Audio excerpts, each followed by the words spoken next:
Baru saja ditetapkan tersangka dan langsung ditahan, Edi Mulyadi bikin masalah baru lagi karena kenakan iket Sunda. Edi Mulyadi yang saya anggap di sini sangat brengsek. Ingat, kita di Kalimantan semua bergabung dalam satu tujuan, yaitu damai, yang kita junjung tinggi. Mas Apa mau betang di sini. Jadi jangan sekali-sekali menghina atau melecehkan warga Kalimantan, khususnya warga Dayak yang ada di Kalimantan di sini. Ini bukan hanya untuk Edi Mulyadi saja, tetapi untuk keseluruhan siapapun yang berani menghina ataupun melecehkan, kita akan sikat. Okay. Jadi nggak ada Bang Edi Mulyadi itu bermaksud melecehkan nilai ras, budaya, suku di Kalimantan itu, insya Allah ya, insya Allah nggak ada. Bahkan kalau mau ambil hukum positif di Indonesia,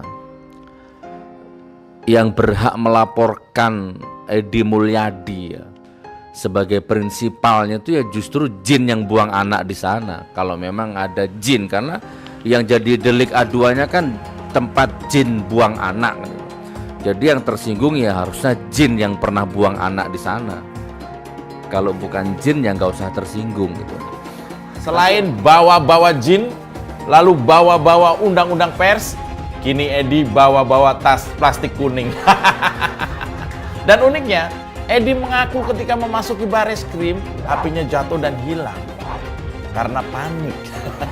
Bisa aja nih, alah Mamang Edi, ya, ada aja lo ngelesnya. Apakah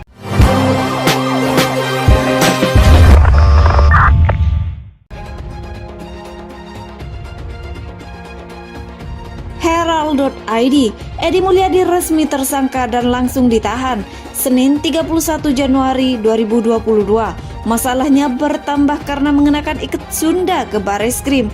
Edi Mulyadi ditetapkan sebagai tersangka ujaran kebencian SARA terkait polemik tempat jin buang anak. Edi Mulyadi ditahan sampai 20 hari ke depan. Karo Penmas Divisi Humas Polri Brigjen Ahmad Ramadan mengatakan Edi Mulyadi dikhawatirkan menghilangkan alat bukti serta melarikan diri. Setelah itu ancaman pidana di atas 5 tahun.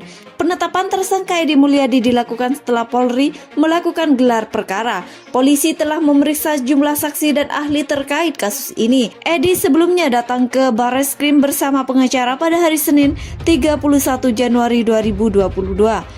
Edi Mulyadi terlihat menggunakan kemeja lengan panjang dan iket Sunda. Edi Mulyadi juga meminta maaf kepada para sultan di Kalimantan. Dia mengatakan penduduk Kalimantan bukan musuh. Musuh saya bukan penduduk Kalimantan, bukan suku ini segala macam, tidak. Saya sekali lagi minta maaf kepada sultan-sultan, Sultan Kutai, Sultan Pasir, Sultan Banjar, Sultan Pontianak, Sultan Melayu atau apa sebagainya termasuk suku-sukunya, kata Edi Mulyadi. Suku Pasir, suku Kutai segala macam termasuk suku Dayak. Jadi semua saya minta maaf, tapi mereka semua bukan musuh saya, ujarnya. Edi menyatakan musuhnya adalah bentuk ketidakadilan. Selain itu dia mengatakan Kalimantan telah bereksploitasi secara besar-besaran. Musuh saya dan musuh kita adalah ketidakadilan, dan siapapun pelakunya yang hari-hari ini dilontarkan oleh para oligarki melalui tangan-tangan pejabat-pejabat publik kita, ucapnya. Direktorat Tindak Pidana Cyber Bareskrim Polri menetapkan Edi Mulyadi sebagai tersangka kasus dugaan ujaran kebencian mengandung SARA. Edi menjadi tersangka terkait ucapan yang menyebut lokasi ibu kota negara atau IKN baru Nusantara di Kalimantan tempat jin buang anak. Karo Penmas Divisi Humas Polri Brigjen Pol Ahmad Ramadan mengatakan penyidik menjerat Edi dengan pasal berlapis.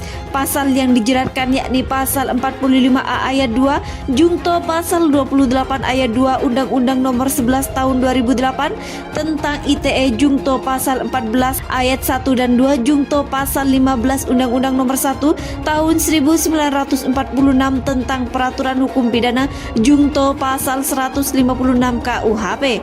Ancaman 10 tahun masing-masing pasal ada. Jadi ancaman 10 tahun, ujar Ramadan di Mabes Polri Jakarta Senin 31 Januari 2022.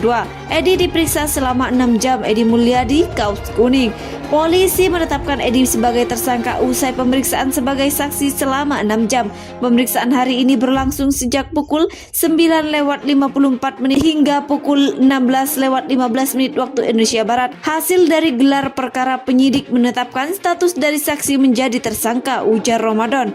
2. Polisi sudah periksa 55 orang saksi dan ahli. Karopenmas Divisi Humas Mabes Polri Brigjen Pol Ahmad Ramadan menjelaskan menetapkan tersangka dilakukan setelah pemeriksaan dan memperhatikan dengan beberapa bukti. Ditahan, kata dia, dengan pemeriksaan 55 orang saksi yang terdiri dari 27 saksi dan 18 saksi ahli. Saksi ahli terdiri ahli bahasa, sosial, hukum pidana, ITE, analisis medsos, digital forensik, dan antropologi hukum, ujar Ramadan. 3. Penyidik langsung melakukan penahanan.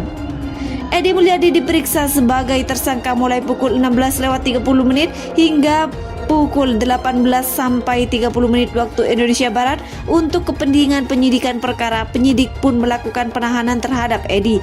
Edi akan ditahan mulai hari ini hingga 20 hari ke depan di Rutan Bareskrim Polri Jakarta Selatan. Penahanan dilakukan dengan alasan subjektif dan objektif. Alasan subjektif karena dikhawatirkan melarikan diri.